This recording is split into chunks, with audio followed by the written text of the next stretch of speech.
Bill Gates pernah bilang, solusi terakhir dari kemiskinan adalah beternak ayam. Itu. Kita baru Itu tahu ini. kata-katanya Bill Gates, ya, penemu Microsoft, ya.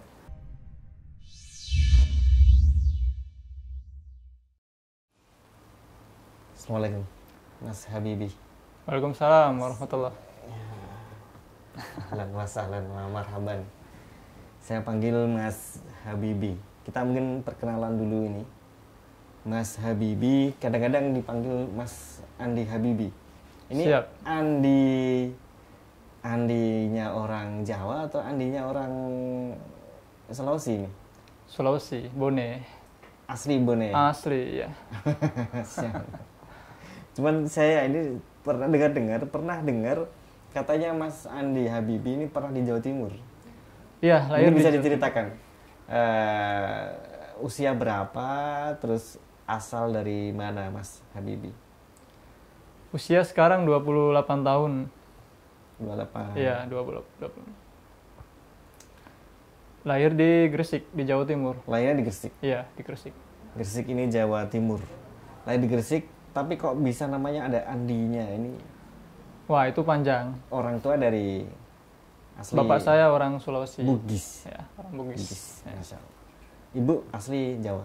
Ibu Jawa. Ah ya. Berapa lama di Kediri? Di Sampai- Gresik dari lahir. Iya, Gresik ya. Nah. Gresik. Dari lahir sampai usia kelas 2 SMP. Setelah itu merantau kemana-mana. Iya. Merantau kemana-mana. Barangkali ini jadi kata kunci. Ini coba kami undang ya salah satu mungkin bisa dijadikan inspirasi pemuda yang sukses dalam hal bisnis. Bisnis apa yang dijalani Mas Andi Habibi, kita tanya beliau lebih lanjut insya Allah. Jadi usia 28 ya Mas Habibi ya. Siap. Usia 28, pernah di Jawa Timur tepatnya. Kemudian lama di Jakarta, begitu ya. Di Jakarta sejak tahun berapa? Di Jakarta itu 5 tahun. Sebelum di Kota Jakarta? Bekasi, sebelum di Jakarta di Sulawesi. Di Makassar. Di 3 kota ya. Mamuju, Makassar, Sulawesi Tengah juga pernah ke sana. Mamuju, Sulawesi Mamuju, Barat. ya. Berapa lama di sana? Sekitar 5 tahun Itu sekolah atau? sekolah. Oh, Jadi dari SMP di Jawa, kelas 2 SMP itu pindah ke Sulawesi. Lanjut di sana, SMP di sana, SMA di sana, lulus. kelas 2 SMP di Mamuju sampai lulus. Sampai lulus. Setelah dari Mamuju ke Masih di Mamuju, sampai lulus SMA. lulus SMA di Mamuju. Terus Iya. ke Sulawesi Tengah sempat kemana itu? Ya sempat mampir doang, Oh, main-main, iya, jalan-jalan iya. gitu. Setelah itu di Jakarta sampai sekarang. Iya, sampai sekarang. Dan istrinya orang Bogor. Iya, sekarang sudah jadi orang Jakarta, orang Bogor sekarang. Ya. Oke, gini Mas Andi Habibi, Mas Habibi. Ini kan kami dengar ini Mas Habibi sudah lumayan sukses dari sisi bisnisnya. Bisnisnya ini unik, ayam samu. Ini mungkin bisa diceritakan. Ini ayam samu ini ayam dari mana? Sebagian kami ini saya ya itu baru dengar ayam samu ini akhir-akhir ini. Dulu tuh tahunya ayam Jawa, ayam kampung, ayam Bangkok gitu, Ya. ayam kate. Nah ini ayam samu ini spesies dari mana? Ini memang hasil rekayasa genetik atau memang ada ayam jenis samu dari dulu? Tapi kita nggak tahu ini. Baik, Iya, sudah. iya silakan. Jadi sebenarnya ayam samu ini sudah lama ada di dunia ya, sudah lama. Kalau dikatakan rekayasa genetik, memang kebanyakan ras-ras ayam yang berkembang di seluruh dunia ini hasil dari rekayasa genetik, gitu, biasanya. Adapun ayam samu ini sendiri memang asal mulanya dari Jepang, dari negara Jepang yang kemudian asal mulanya itu dari Thailand ya, peternak-peternak Thailand pada zaman dulu membawa peternak Jepang di zaman dulu membawa ayam-ayam Thailand ke Jepang, kemudian disilangkan dengan ayam Jepang. Asalnya dari Thailand, dibawa ke Jepang, dikawin silang dengan ayam Jepang, jadilah samu. Jadi samu ya. Oh, gitu. Samu dan sumo ya. Beda. Kalau semua orangnya, kalau samu ayamnya. Samu, ya. Kan kalau kita tahunya ayam Bangkok. Ayam Bangkok ini kan Thailand ya. Ya, Bangkok Thailand. gitu. Nah, ini ayam Samu apakah sama juga seperti ayam Bangkok dalam hal ini diadu juga jadi ayam aduan? Baik, sebenarnya saya nggak setuju ya ayam itu dikatakan ayam aduan, apapun jenis ayamnya. Kenapa? Karena kalau dikatakan sebagai ayam aduan, berarti ayam itu diciptakan buat diadu. Itu hanya logika orang-orang yang pengadu. Tapi kalau logika orang-orang lain, orang normal pada umumnya yang nggak ngadu ayam, ya bukan ayam aduan, apapun ayamnya, mau ayam Bangkok, ayam Samu dan lain sebagainya. Seperti itu. Tapi memang ayam Samu ini sendiri dikenal sebagai ayam yang memang unik gitu, mempunyai nilai seni yang tinggi, ya kan, indah dipandang mata. Sehingga banyak juga teman-teman yang tidak suka ngadu ayam, dia pelihara ayam ini. Dan memang secara genetik ayam ini memang berasal dari ayam Bangkok, tapi sudah disilangkan dengan ayam Jepang sehingga menimbulkan ayam jenis baru. Nah kemudian di Eropa itu dilarang ngadu ayam. Jadi ayam Samu ini diimpor lagi oleh orang-orang Eropa, didatangkan ke negara-negara semisal Belanda, Jerman, Belgia dan lain sebagainya. Nah kemudian disilangkan sama ayam sana. Nah, makanya ada namanya ayam Samu Eropa. Nah, orang Eropa nggak ngadu ayam. Kenapa? Karena di sana ngadu ayam tuh ilegal. Gitu, nggak boleh ngadu ayam itu. Kalau di kita ilegal nggak sih? Ya, kalau di kita ini sebenarnya anget-anget maksudnya nggak jelas aturannya. Kalau gitu, menurut saya, ya di kita ini. Kadang-kadang juga ada yang nggak boleh, kadang-kadang juga justru difasilitasi oleh pemerintah setempat. Gitu. Ada regulasinya begitu? Ada, maksudnya ada ya diwadain gitu.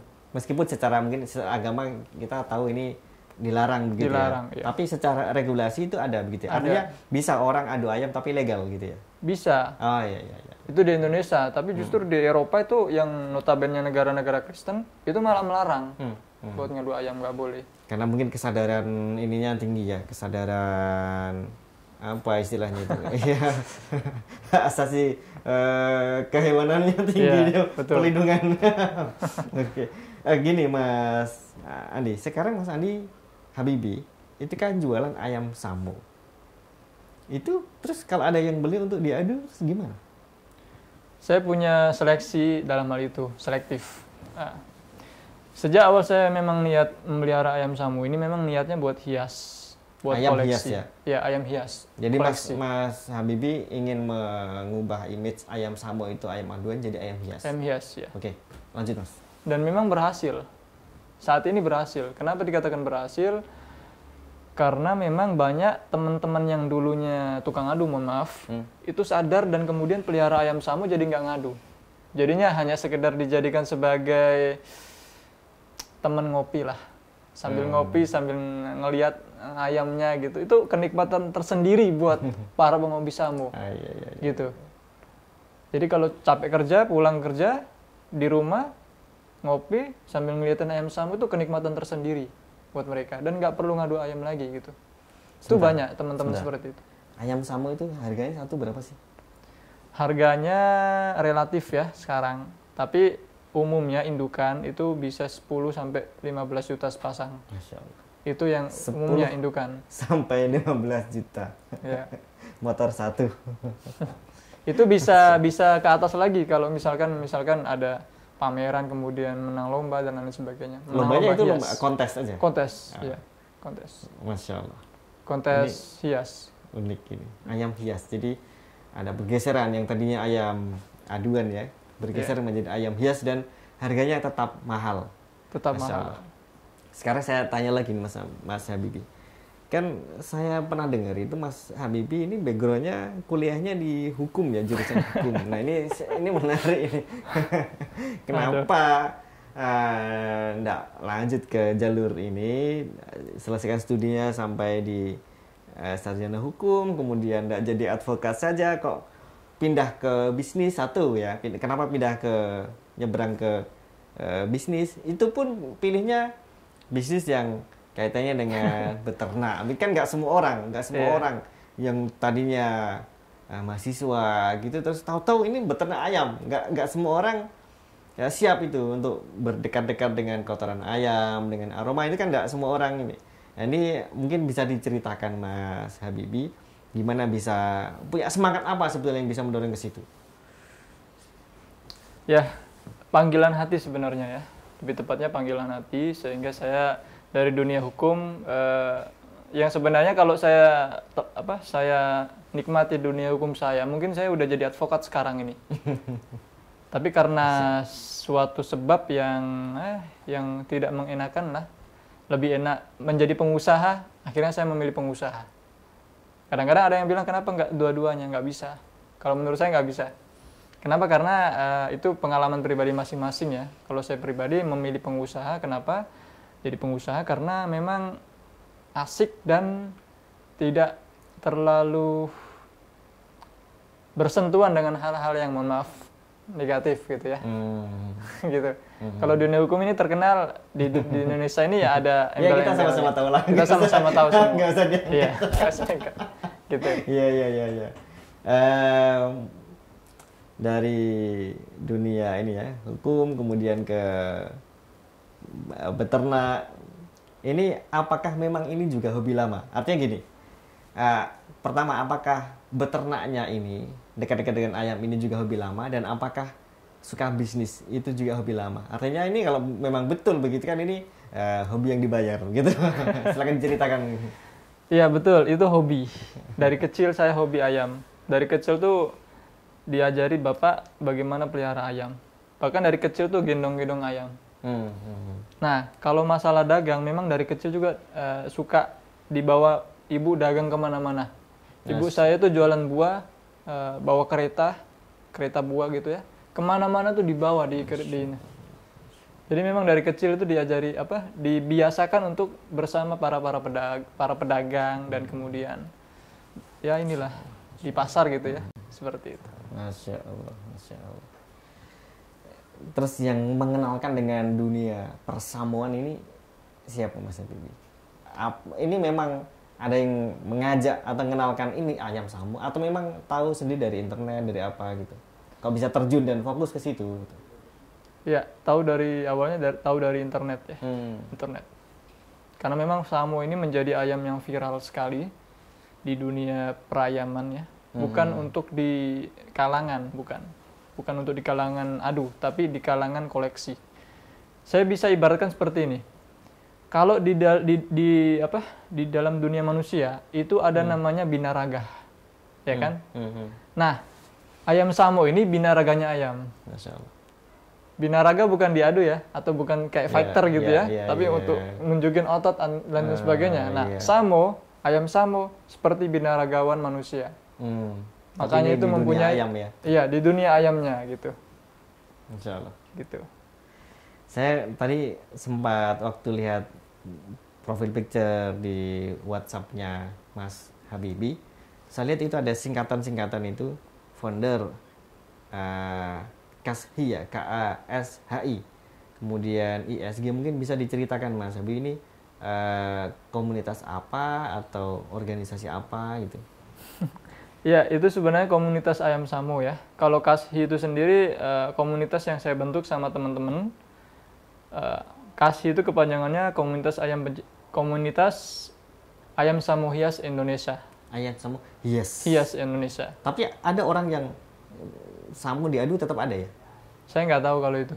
Nggak tahu ya. Tapi sayang banget itu 10-15 juta diadu. Sayang. Ya makanya sayang kan. KASHI, komunitas ayam samu hias Indonesia. Mungkin bisa diceritakan lebih lanjut Mas. Nah, kalau KASHI itu sendiri kita bentuk bersama teman-teman di seluruh Indonesia yang memang hobi dalam dunia perayaman, yang tentunya buat hias ya.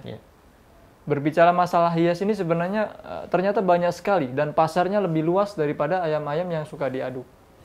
Gitu ya. Kenapa? Karena memang ini umum. Gitu. Hias ini umum, semua orang bisa suka. Tapi kalau adu itu khusus buat orang-orang yang suka ngadu. Gitu. Makanya kita tampung pasar yang umum tersebut. Jadi justru samu dijadikan sebagai ayam hias itu pangsa pasarnya lebih luas. Lebih luas. Ya. Sampai itu ibu-ibu yang beli ke kita. Iya. Ternyata. Ibu-ibu juga, emak-emak juga suka. Setelah saya tanya, kok bisa ya ibu-ibu suka begitu? Kenapa, Bu? suka lihat ayamnya katanya. Emak-emak gitu. Iya, seperti itu. Kakek-kakek, mama banyak yang suka. Iya. Gitu. Ada berapa pecinta ayam Sammo di seluruh Indonesia? Banyak sekali, Ustaz. Banyak sekali. Saya tidak bisa menghitung. Oh gitu ya. Iya. Jadi ini memang pasar masih terbuka ya sampai Masih sekarang? terbuka, luas. Iya. Kalau yang internasional tadi mungkin bisa diceritakan, ISG. Kalau ISG itu sebenarnya grup ayam Sammo dunia ya. Jadi kita kumpulkan dari beberapa negara orang-orang pencinta Sammo, pencinta ayam Sammo, kemudian kita bentuk sebuah grup. Dulu yang inisiasi orang Qatar dulu, teman saya. Gitu. Cuman sekarang ya, dialihkan ke saya gitu. Masya Allah. Ini menarik juga. Ternyata Mas Habibie ini juga sudah go internasional. Circle pertemanannya sudah go internasional. Sudah ada komunitas pecinta ayam Sammo di level ya minimal ini ada jejaring di luar negeri begitu. Kalau Mas Habibie apa juga sering jual ayam Sammo ke luar negeri, ekspor begitu? Kalau dibilang sering enggak ya, dan memang bukan fokus kita di situ. Ya. Kenapa? Karena memang perizinannya sulit. Gitu. Perizinan sulit dan kemudian juga biaya yang mahal gitu. Makanya kita untuk saat ini kita fokus di dalam negeri dulu pasarnya. Kalau permintaan banyak. Ya. Bahkan banyak yang minta sekaligus, banyak sekali gitu ya. Dari luar negeri? Dari luar ya. Banyak sekali permintaannya. Terkendala teknis tadi dan perizinan. Tadi, ya. Perizinan dan biaya dan peredaran Sammo di Indonesia juga belum terlalu sebanyak ayam Bangkok ya. Sehingga kita untuk menyediakan bibitnya saja kadang-kadang di dalam negeri saja masih kekurangan terkadang. Iya. Jadi kalau dengan teman-teman di luar negeri ini sebatas saat ini masih komunikasi aja ya? Komunikasi, saling belajar, sharing. Masya Allah. Gitu.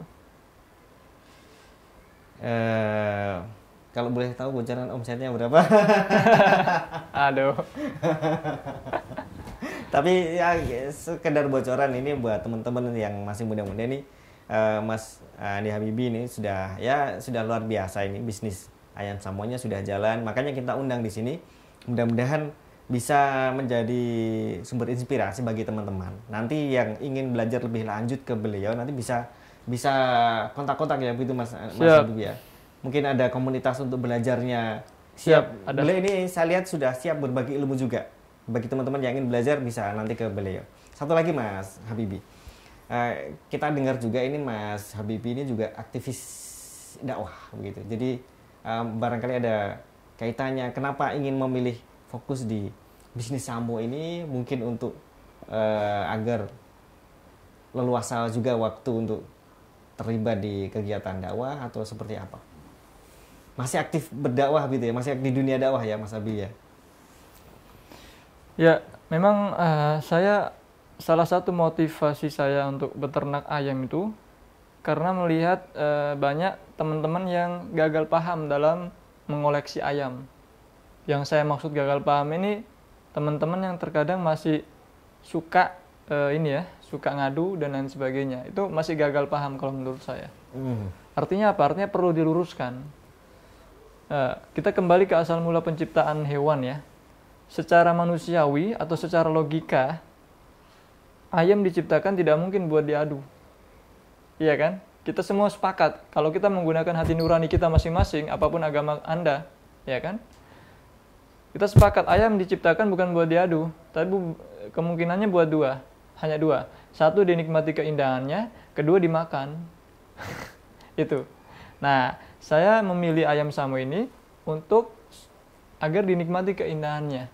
Selain dinikmati keindahannya, ini juga bisa dijadikan sebagai objek bisnis yang tentunya bisa membantu teman-teman. Ya, kalau saya sendiri, alhamdulillah ya, saya memang tumbuh pernah mondok juga, pernah di pesantren juga, dan saya ingin mengajak teman-teman sekalian yang masih berkecimpung di dunia adu ayam, yuk kita sama-sama hijrah, ya, sama-sama hijrah untuk memelihara ayam Sammo dan dijadikan sebagai hias. Dan saya sudah membuktikan bahwa tanpa mengadu ayam, kita bisa menjalankan bisnis ini. Bahkan lebih daripada yang kita bayangkan gitu ya. Seperti itu. Insya Allah. Makanya moto saya seperti ini. Kita bukan pengadu ayam, tapi kita pencinta ayam. Karena kalau pecinta ayam, tidak mungkin dia rela ayamnya tersakiti. Gitu. Masya Allah. Ini kayaknya seneng semua nih ayam-ayam yang jadi peliharaan Mas Habibie, dimuliakan, dicintai dan tidak rela untuk diadu. Oke, Mas Habibie barangkali punya semacam cita-cita atau visi harapan terkait dengan dunia persamuan ini, ingin mewujudkan apa ini?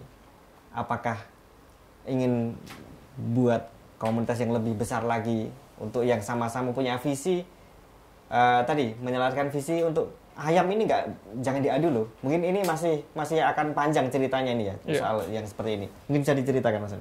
Baik, kalau secara umum saya terinspirasi dari kata-katanya Bill Gates ya.